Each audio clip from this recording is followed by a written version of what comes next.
Greetings, this is Father Harvey Henderson from St. Paul's Episcopal Church in Grand Forks, coming to you with our continuing series, a careful reading of the Gospel of Matthew. This week we cover chapter 8.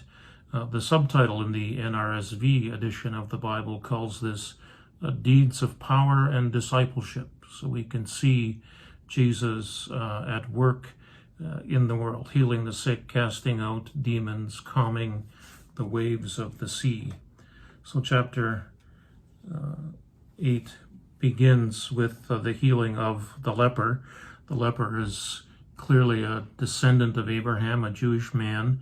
We know this because after the healing, Jesus tells him to go and see the priest so that he might be ritually clean as well. There are great details, even in the Old Testament and Leviticus, about those with leprosy, which is a general term for a variety of different skin diseases at the time, but a variety of healings and ritual sacrifices that are necessary in order not just to be cleansed of the leprosy, the physical illness, but also to be welcomed back into the community, because leprosy had with it a double stigma, both the disease and how contagious it was, but also this idea of being outcast from the community. They were exiled outside the cities, ordered to live away from other people. Oftentimes, I think I've heard, even with a bell around their neck to announce their presence to people. So this was a dramatic kind of healing and a great gift that Jesus gives to this particular Jewish man, again, a descendant of Abraham. It's important at this point to remind us of the distinction that Matthew and the other gospel writers make at the time.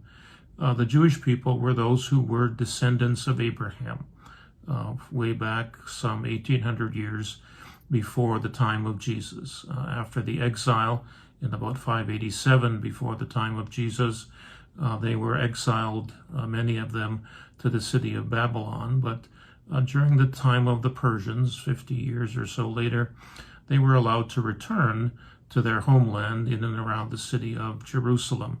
The books of Ezra and Nehemiah assure us that they made great efforts to keep the bloodline clean. That is, those foreign wives and children conceived with foreign wives were supposed to be left behind in Babylon so that the race could continue as pure. So those were the Jews, the children of Abraham. The Gentiles includes everyone else, Greeks, Romans, Egyptians, all of those other people that lived around that part of the world in that particular time were the Gentiles. So two kinds of folks, Jews and Gentiles, and this leper is a descendant of Abraham again. The second healing involves the healing of the centurion's son. The centurion is obviously a Roman soldier in command of a legion of 100 military folks. And he, in this particular healing, Jesus doesn't even go near the child who is to be healed.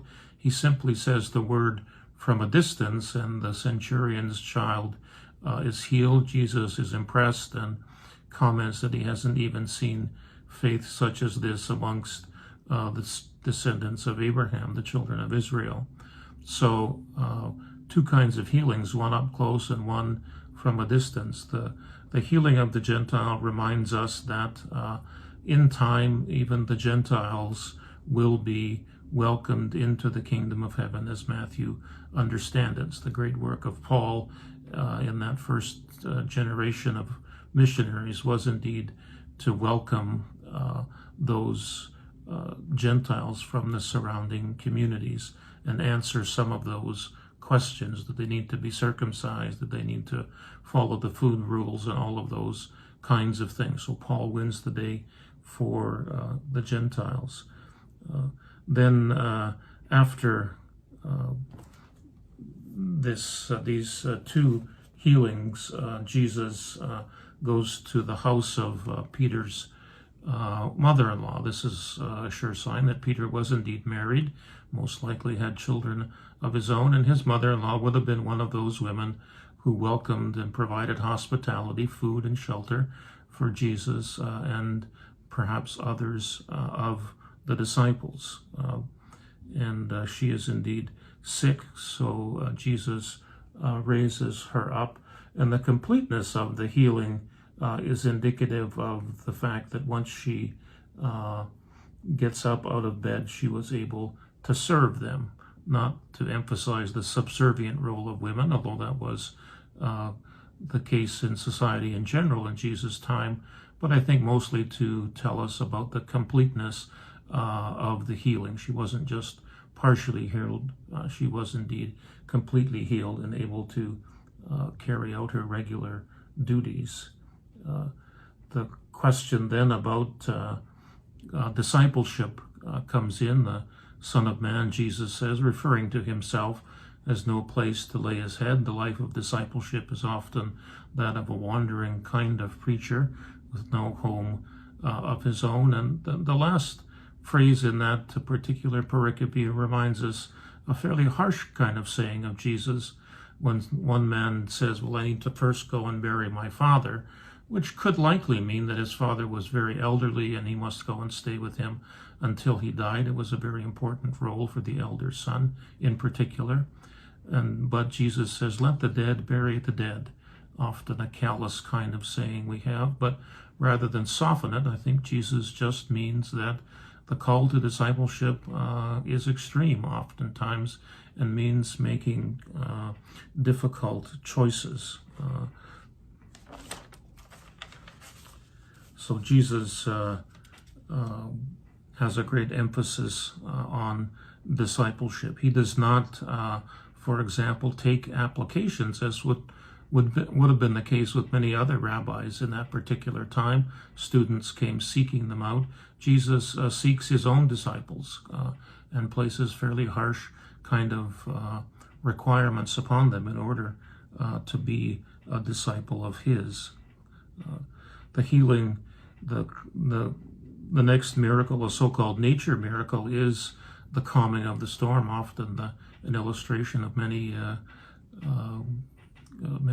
humorous stories in the Christian tradition, many sermon illustration. Jesus in the boat, and again his disciples that he called were mostly experienced fishermen, not like me, for example, out there not knowing what to do in the boat in rough water. This would have been fairly normal for them. Some folks see here perhaps a bigger metaphor, the boat being the church, the storm representing the difficult time that the disciples of Jesus will have, particularly after his death and resurrection, alone there in the world, often the victims of persecution and scorn by fellow Jews and Gentiles alike. So something interesting to think about there. In the Episcopal Church, we refer to the main body of the church where the pews are and where most of the people sit as the nave. This comes from a seafaring kind of reference. And if, for example, if you were to turn the church upside down, it would very much look like a ship. Not that it was ever designed for that purpose, I don't think. Then we come to what I think is the interesting exorcism here. Jesus often had these encounters with the forces of evil, and those forces were very real in the day in which he lived. He's back again in Gentile territory, in the home of the Gadarenes, for example. We know they're Gentiles because they're raising pigs. Pigs were unclean animals, and it was forbidden for Jews not only not to eat them, but not to raise them at all. So Jesus encounters the demons in the pigs, and suddenly we know there's more than one of them. What have you to do with us, Son of God? In other words, what's up with you? It's interesting. This is the first reference to Jesus as the Son of God in the gospel story. The last one, I think, is from the centurion at the foot of the cross after the death and the crucifixion and death of Jesus there.